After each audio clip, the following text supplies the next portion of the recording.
values for life.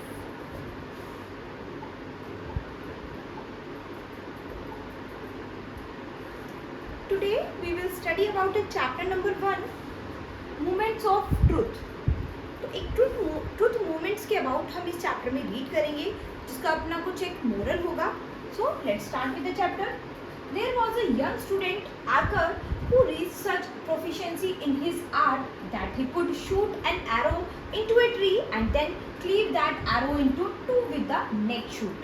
तो एक युवा धनुर्धर था जो अपने कौशल में बहुत ही ज़्यादा परिपूर्ण था और उसको लगता था कि वो एक तीर से पूरे पेड़ को एक ही तीर को पूरे पेड़ पर चला सकता है और दूसरे तीर से पहले वाले तीर के 2 टुकड़े कर सकता है. He began to boast that he was a greater archer than his guru. तो धीरे धीरे उसको ये लगने लगा कि वो अपने गुरु से भी महान है, यानी वो एक बहुत अच्छा धनुर्धर है. उसने सोचा कि वो अपने गुरु से भी महान हो गया है. One day his guru, a venerable old man who was in his age 70, asked the youth to accompany him on a trip across the hills. तो एक दिन क्या करते हैं उसके जो गुरु होते हैं, जिनकी अब उम्र बहुत ज़्यादा हो जाती है, लगभग 70 के करीब, तो वो उसको कहते हैं कि चलो तुम मेरे साथ पहाड़ी पर चलो. The journey was uneventful until they came to a deep chasm. तो वो क्या था, एक ऐसी जगह पर पहुंचे, एक नदी के किनारे वहाँ पर पहुंचे जहाँ पर क्या था, एक दलदल था. A single log spanned on the chasm. तो उस कीचड़ में, उस दलदल में एक लकड़ी का लट्ठा पड़ा हुआ था. The guru walked down to the center of the log, unsoldered his bow and taking an arrow shoot it into a tree on the other side.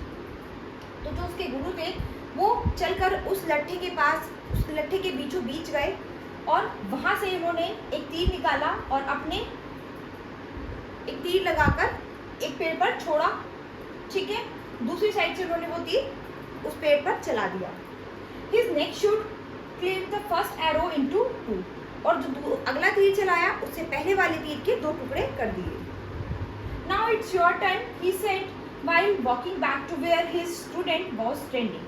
तो अब तुम्हारी बारी है, ऐसा बोलकर वो अपने शिष्य के पास आकर खड़े हो जाते हैं.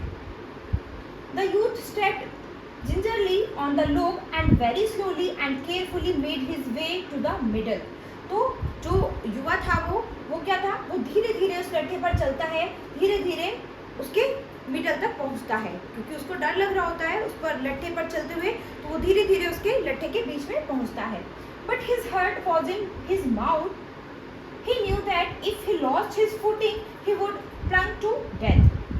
तो उसको पता था कि अगर उसका बैलेंस बिगड़ गया, अगर वो लड़खड़ा गया, तो क्या था, उसकी जान को खतरा हो सकता था और वो सीधा मौत के मुंह में जा सकता था. His hands trembled as he strung an arrow into his bow. तो उसके हाथ जो थे वो कांप रहे थे और उसकी वजह से वो तीर जो था वो सही से लगा नहीं पा रहा था. उसके हाथ कांप रहे थे और वो सही से तीर कमान नहीं पकड़ पा रहा था. Preoccupied with the danger, he found it hard to focus on the target. Consequently, when he let the arrow go, it missed the tree altogether. तो क्या था कि वो जिस तरह से कांप रहा था, उसको घबराहट हो रही थी, उसका मन जो था वो घबरा रहा था और उस घबराहट के मारे जैसे ही उसने तीर कमान छोड़ा पेड़ पर लगाने के लिए, तो उसने तो तीर छोड़ा लेकिन वो पेड़ तक नहीं पहुंचा, वो रास्ते में ही गिर गया. Whimpering, he turned around. Help me, he shouted to his guru. I'll fall. तो उसके बाद क्या था कि वो उसका बैलेंस बिगड़ने लगा, वो गिरने लगा, तो उसने चिल्लाया कि बचाओ, मेरी मदद करो. तो बूढ़े व्यक्ति थे, वो चल के धीरे धीरे चल के उसके पास आते हैं, उसका हाथ पकड़ते हैं और उसको पीछे की साइड वापस ले जाते हैं और उसको सुरक्षित करते हैं. Neither of them said a word on the return journey, but the boy must to think about. तो उसके बाद वो वापस अपने उसी रास्ते पर चलते जाने लगते हैं, वापस घर के रास्ते पर जाते हैं, लेकिन दोनों में से कोई भी कुछ भी नहीं बोलता है. जो कुछ भी वहाँ हुआ होता है उसके बारे में दोनों में से कोई भी कुछ बात नहीं करता है। He had realized that to be a master of his art, it was not enough to know how to control the bow. He had to learn how to control his mind too. ठीक है, तो अब वो जो युवा था उसको ये रियलाइज हो जाता है कि उसको तीर चलाना तो आ गया है, वो तीर चलाने में तो एक अच्छा धनुर्धर बन गया है, लेकिन केवल तीर चलाना ही, एक तीर को नियंत्रित करना ही एक अच्छा धनुर्धर नहीं कहलाता, बल्कि उसको अपने माइंड को नियंत्रित करना भी सीखना होगा। यानी अगर वो अपने मन को नियंत्रित नहीं कर पाया तो वो तीर को कैसे नियंत्रित करेगा। तो इस तरह से यहाँ पर उसको ये सीख मिलती है कि सबसे पहले अपने मन को कंट्रोल में करना चाहिए, उसके बाद ही आप किसी काम को आसानी से कर सकते हैं। Moral of the story, over pride makes person fall. यानी जो जरूरत से ज़्यादा घमंड करते हैं उससे जरूरत से ज़्यादा घमंड जो है वो व्यक्ति को पतन की ओर ले जाता है, यानी उसको बर्बाद कर देता है। तो कभी भी अपनी किसी भी काम पर या कोई भी चीज़ आपको आती है उस पर आपको ज़रूरत से ज़्यादा घमंड नहीं करना है, अभिमान नहीं करना है, क्योंकि वो हमेशा आपको गलत रास्ते पर ले जाएंगे।